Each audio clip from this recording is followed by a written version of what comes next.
Before I came to the LDDC, I used to work in television comedy, and I was a bit worried about joining what I thought was a bureaucratic government organisation. But I can tell you, nothing ever matched the meetings I witnessed between Reg and Mr. Desmond. Thank you very much indeed. Thank you so much. And now, following our international programme, we move on to Kevin Wall. He has the most wonderful title of anyone. He's the, and I can't say it, it's Head of Global Client Coverage. I suffer from a disability in that I'm sober, and I can't say that, but it's Head of Global Client Coverage and Vice Chairman of Barclays Capital. Kevin Wall, thank you. It's a great honour for me, and indeed for me representing Barclays, to have just 2 or 3 minutes in front of you. Sadly, I didn't know Reg, so I feel a bit of an imposter compared to many of you here, but I've lived and worked at Canary Wharf and in the East End, in fact, for the last 20 years. Clearly, as an institution, we have a significant presence here, so we owe so much. I owe a lot personally to him, notwithstanding the fact that, as I say, sadly, I never met him personally.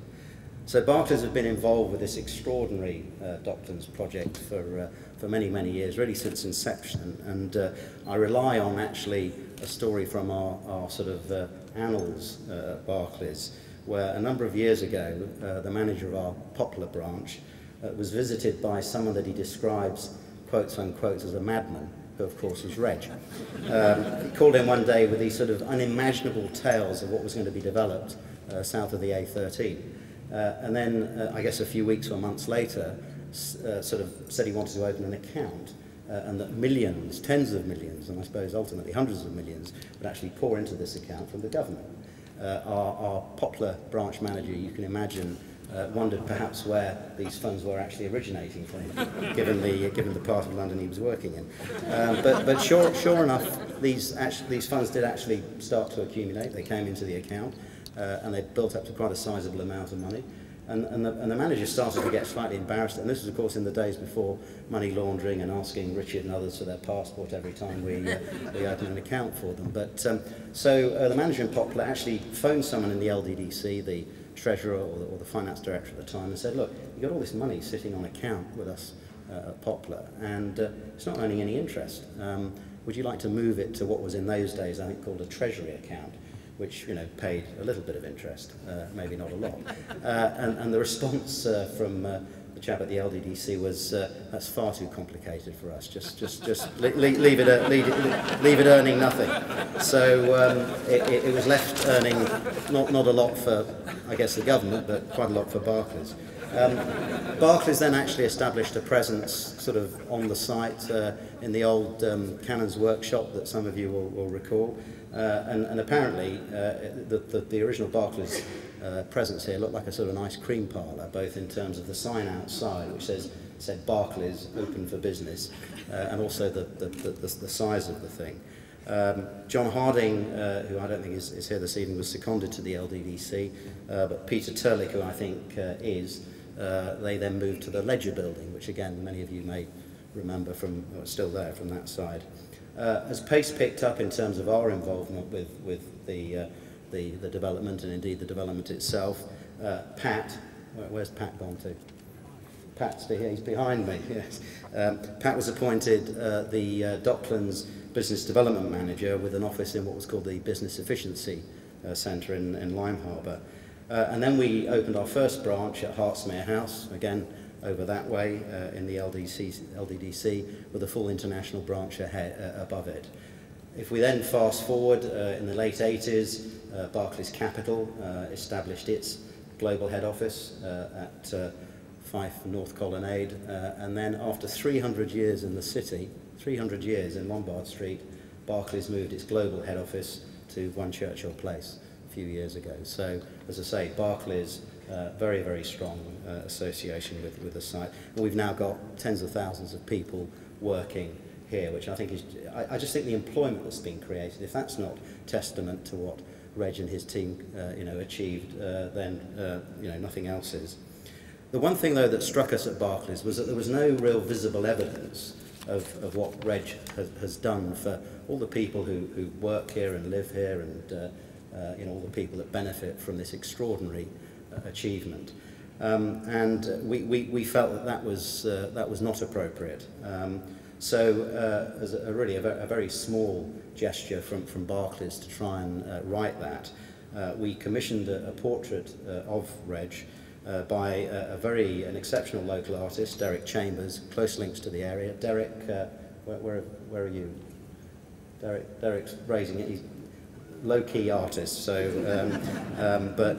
so anyway, the portrait which I'm about to unveil is hopefully just one reminder, I guess, of what an extraordinarily talented man Reg clearly was, and by all accounts from the few people I've talked to tonight, a great human being, clearly a colourful human being, energetic human being, clearly a lot of anecdotes that perhaps weren't told on the stage and we might hear later on. But it therefore gives me great pleasure to unveil the portrait and hand it over to Howard Dawber from Canary Wharf, which is where it will hang.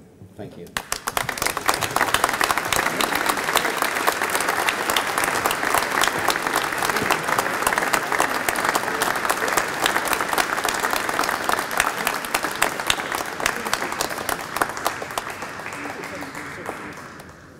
Thank you very much, and we're hugely honoured to have been presented with a portrait like that, which I'll talk about in a little while. A few of you may be wondering about what I'm doing up here. After all, I've only been involved with Canary Wharf since the year 2000, and in fact I hadn't actually started secondary school when the LDDC was set up in September 1981.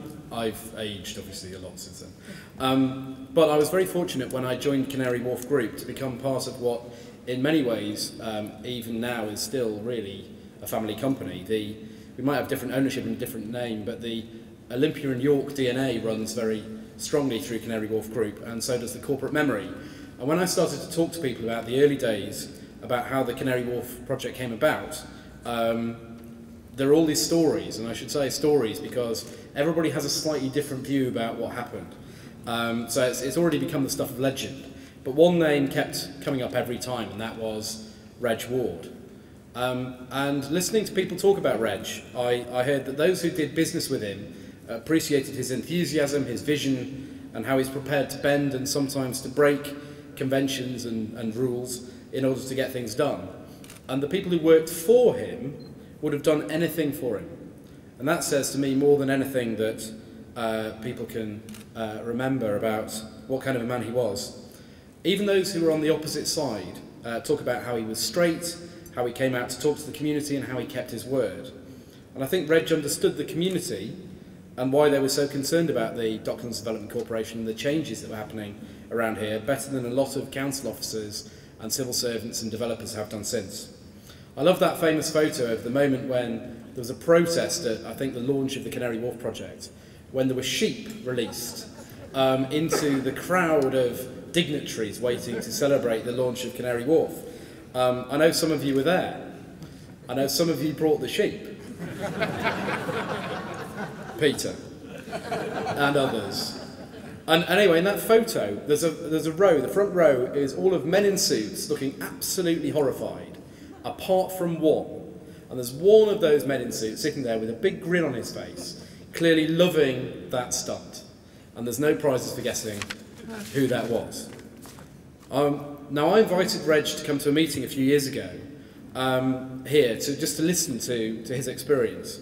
And I made sure he was on the guest list for important events. So when Michael Heseltine came to give a speech in this hall in 2008, Reg joined us for dinner afterwards. And over dinner, instead of reminiscing about what had been done, he was absolutely full of ideas and advice about what we should be doing next. Not all of them feasible, but all of them very imaginative. He had some fantastic ideas about what we should do with the Thames Gateway.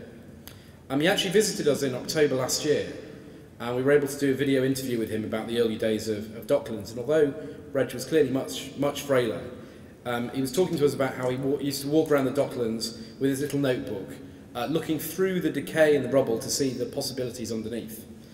A lot of people have said if you want to see Reg's legacy, look around you. And of course it's true that without Reg, pretty much nothing that you can physically see either side of this building would exist. There'd be no East Winter Garden, there'd be no Canada Square, no City Group, no Jubilee Gardens, no DLR, no Jubilee Line, no Hilton Hotel, no flats. And the planes that are coming into City Airport tonight from JFK wouldn't exist if it hadn't been for the Dash 7 landing on Heron Keys, which is here, about 20 metres that way, in 1982. So it's true, Reg's legacy is all around us.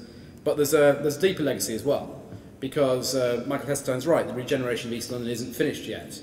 In fact, in many ways, we've only just started. And in other towns and cities around the UK, we've only scratched the surface. And I think it will take some of Reg's vision and some LDDC type action to sweep away the preconceptions around regeneration and to find those possibilities. And that means we all have to take that spirit with us into future enterprises, whatever we're doing. And I hope that I'm going to be part of that over the next 25 years or so until I retire, if I ever get there. So I'm going to be trying to keep the Reg Ward flame alive, as are my colleagues at Canary Wharf Group. And as part of doing that, we want to make sure that visitors to Canary Wharf Group do have the chance to learn about Reg and hear about Reg. So our chairman and chief executive, George Jacobescu, has decided to hang this portrait of Reg in one of our corporate meeting rooms, which we're going to rename from today the Reg Ward room. Thank you. Thank you, Howard. And I'd like to thank Howard and his team for their marvellous support for tonight. They've enabled this to happen. And a big hand, please, to Canary Wharf Group for tonight. Thank you.